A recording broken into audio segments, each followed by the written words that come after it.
안녕하십니까. 교육창 미래교육포럼 행철입니다. 오늘 시간에는 이 절대평가, 이것을 수능에 도입시키는 것이 이게 교육적으로 바람직한 일인가, 적합한가, 이 점에 대해서 말씀드리겠습니다. 며칠 전 신문을 보니까 모 대학 교수님이 이렇게 쓴 글을 봤습니다. 현재 우리가 시행하고 있는 수능은 절대평가와 상대평가가 혼합된 평가 방법이다. 이런 기사가 있었어요. 그리고 모 교육 집단의 대변인이 또 이런 글을 썼습니다. 9단계 절대평가에서 5단계 절대평가로 바뀌면 좋을 텐데, 이제 이런 글을 또 읽었습니다. 이 글을 제가 읽으면서 절대평가에 대한 그 개념을 확실하게 지금 파악을 못하고 있는 것 같은 그런 느낌이었습니다. 절대평가가 등급, 그러니까 1등급이 수능이 1등급부터 9등급으로 있지 않습니까?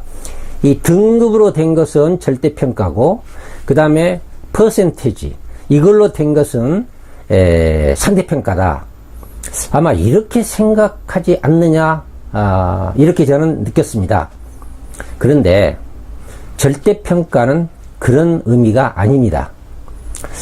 예를 들면은 의사 자격시험을 본다. 그러면 의사 자격시험은 합격이냐 불합격이냐를 따지는 것이지, 불합격에서 몇 등급 정하는 건 아닙니다. 그리고 자동차 면허시험도 마찬가지입니다. 그것도 똑같지요. 당락을 결정하는 겁니다. 이 절대평가는 수능의 도입은 가능합니다. 할 수는 있습니다. 그러나 절대평가를 수능에 도입한다? 자, 지금 가장 문제가 뭐냐면은 절대평가는 변별력이 없다는 겁니다. 변별력이 없는 시험 결과를 가지고 어떻게 대학 입시를 판별할 것인가, 학생들의 합격과 불합격을. 특히 정시가 문제가 있습니다. 수시는 수능 최저학력 기준이 약간 작용을 합니다. 그러나 크게 영향을 미치지 않기 때문에 일단 놔두고, 수능의 점수를 가장 중요시하는 정시를 생각해 봐야 됩니다. 그래서 정시가 선발의 전형 자료가 바로 수능 성적이잖아요. 근데 변별력이 없는 시험 결과를 가지고 어떻게 정시 합격과 불합격을 결정할 수 있을 것인가, 이것은 불가능한 일입니다. 그래서 수능에 절대평가를 도입하는 것은, 이것은 바람직한 일이 아닐 뿐만 아니라 적합하지 못합니다. 그리고 또 하나는 수능에 이렇게 절대평가를 도입한다고 얘기하는데, 절대평가라는 것은 위계성이 있는 교과에 적용하는 이러한 평가 방법입니다.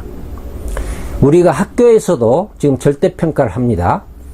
절대평가가 가장 적합한 교과는 위계성이 강한 수학이나 과학으로 이렇게 나와 있습니다. 이것은 교육학 서적에도 나와 있는 이야기입니다. 평가 이론에도. 그리고 초등학교는 1, 2, 3학년 가장 기초 학력을 우리가 가르치는 이 단계에서는 절대평가가 필요하다, 이렇게 되어 있습니다. 예를 들면은 수학의 예를 들어봅시다. 1차 방정식을 풀어야만이 2차 방정식을 풀고, 2차 방정식을 풀어야만이 3차, 4차, 고차 방정식을 풀게 됩니다. 그러면 1차 방정식은 수학에서는요, 반드시 풀게 가르쳐야 됩니다. 요즘에 수포자라는 얘기가 많이 나오지 않습니까? 학생들이 수학을 포기한다. 왜 포기하는가?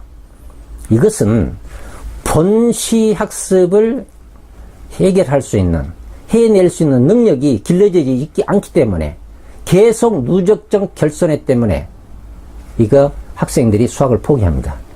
수학은 한 단계를 반드시 성취해야만이 다음 단계로 올라갈 수가 있습니다. 이게 위계성이 강한 교과다. 그렇게 얘기하거든요.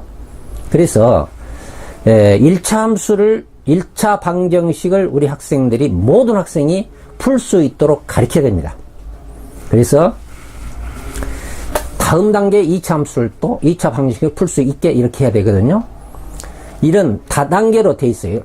단계별로 되어 있는 이런 학습 과제, 이건 절대평가를 보면 좋습니다. 그리고 학습 과제의 범위가 좁아야 됩니다. 넓으면 어렵습니다.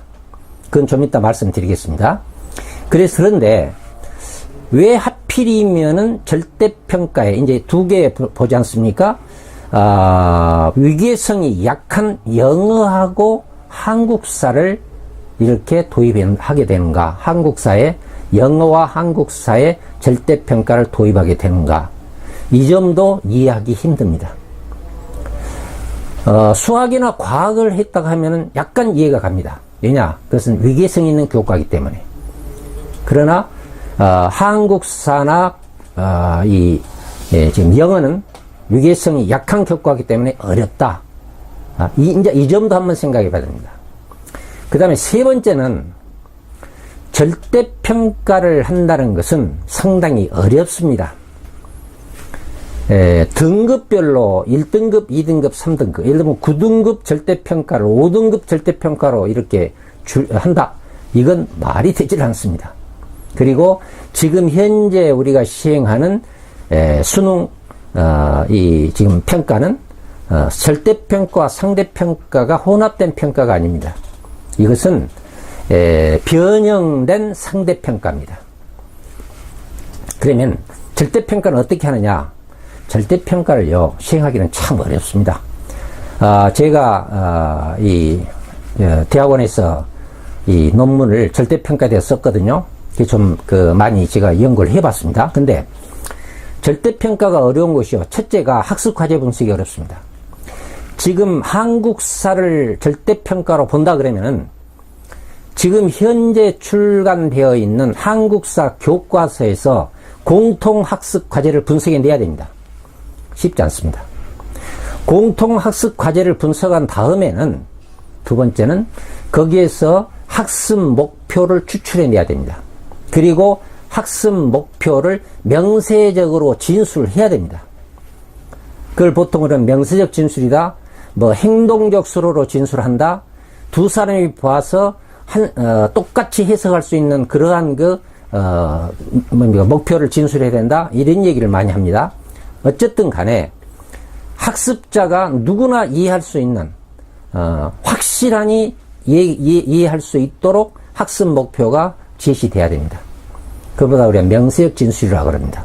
학습 목표 명세적 진술이 한 다음에는 그 다음에 그 학습 목표를 시험 볼 학생들한테 인지시켜야 됩니다. 그 과정도 쉽지 않습니다. 전국의 고등학생들 다 그 학습 목표 가르쳐줘야 됩니다. 그러기 위해서는 먼저 선생님들이 학습 목표를 알아야 됩니다. 그래서 선생님들이 학습 목표를 알기 위해서는 어떻습니까? 선생님 연수도 필요합니다. 이게 아주 복잡합니다. 그래서 선생님들이 연수시키고 학생들한테 학습 목표를 인지시키고 그 다음에 이제 가서 수능에서 한국사 절대평가 문항을 만들어냅니다. 이때 문항을 제작할 때 상대평가는 정상분포 곡선을 그리면 됩니다. 그 결과가. 그런데 절대평가는 그 결과가 부적 편포를 그려야 됩니다. 부적 편포라는 것은 못한 학생과 중간 학생은 아주 적고요. 잘한 학생, 그러니까 목표를 통과한 학생이 무수히 많이 나오는 이러한 그 결론이 나와야 됩니다. 그런 분포도가 나와야 되거든요. 그래서 절대평가라는 것은 원래 어디서 온 거냐? 발달적 교육관에 의해서 나온 평가입니다. 발달적 교육관이라는 것은 뭐냐 하면은 학생은 누구든지 자기에 알맞는 교수학습 방법으로 가르치게 되면은 그 학생들은 누구나 학습 목표에 도달할 수 있다. 달성할 수 있다. 이런 가정하에 만들어진 평가가 절대평가예요. 그래서 절대평가라는 것은 학생들이 반드시 주어진 학습 목표에 도달할 수 있도록 가르쳐야 되고 그 결과가 그렇게 나오는 평가가 절대평가입니다. 그래서 변별력이 없다 이런 얘기를 하거든요. 이렇게 시행 과정에 어려움이 있는 평가입니다. 그런데 자, 한국사나 영어 생각해 보세요. 그거를 공통적 학습과제 분석한다는 게 쉬운 일이 아닙니다. 예, 거기서 목표 추출 어렵습니다. 목표 진술 어렵습니다. 학생들한테 인지 어렵습니다. 그 다음에 문제 출제해가지고 시험을 봤을 때 모두 다, 그러니까 부적 편포를 그려야 되는데 이게 바로 절대평가인데 그게 쉬운 일이 아닙니다. 그래서 절대평가는 좀 전에 말씀드린 바와 같이 학습 과제가 단계별로 돼 있다든지 학습 범위가 좁다든지 짧은 기간에 학생들을 학습시켰다는 게 단위 시간에 한 시간을 가르칠 때 절대평가를 하는 것이 아주 좋습니다. 대개 그걸 뭘 많이 하냐면 우리가 형성평가다 그래가지고 수업 시간에 많이 활용하고 있습니다. 이게 절대평가입니다. 그래서 절대평가는 방금 말씀드린 바와 같이 변별력이 없다. 그래서 수능에 적용시키기 어렵다. 그리고 절대평가 중에서 특히 한국사나 영어는 위계성이 약하다. 그렇기 때문에 더욱 어렵다. 그리고 절대평가 실시 과정에 정말로 어려움이 많다. 그래서 절대평가를 수능에 도입시키는 것은 다시 한번 재고해야 할 것이고 그것은 교육 이론에 맞지를 않습니다. 앞으로 절대평가를 등급으로 이렇게 하는 것이 절대평가라고 생각하신다든지 또는 어떤 분들은 그래요. 절대평가를 하면은 창의적 인간을 기르는데 좋다. 아닙니다. 상대평가도 창의적 인간을 기를 수 있는 겁니다. 그리고 절대평가는 한다 그러면은 절대평가는 논술력이나 서술력 문제를 내는 것이다. 이것도 아닙니다. 죄송합니다만 다 알고 계시겠지만은 그래서 절대평가는 결론적으로 말씀드리면 수능에 도입시키는 것은 문제가 있다. 그리고 절대평가를 도입해버리면은 수능에 있어서의 정신은 사라진다. 그러면 수시 일변도로 들어간다. 이렇게는 얘기가 되겠죠. 그러면 수시만 봐서 되느냐, 대학 입시를. 이것도 한번 생각해 봐야 됩니다.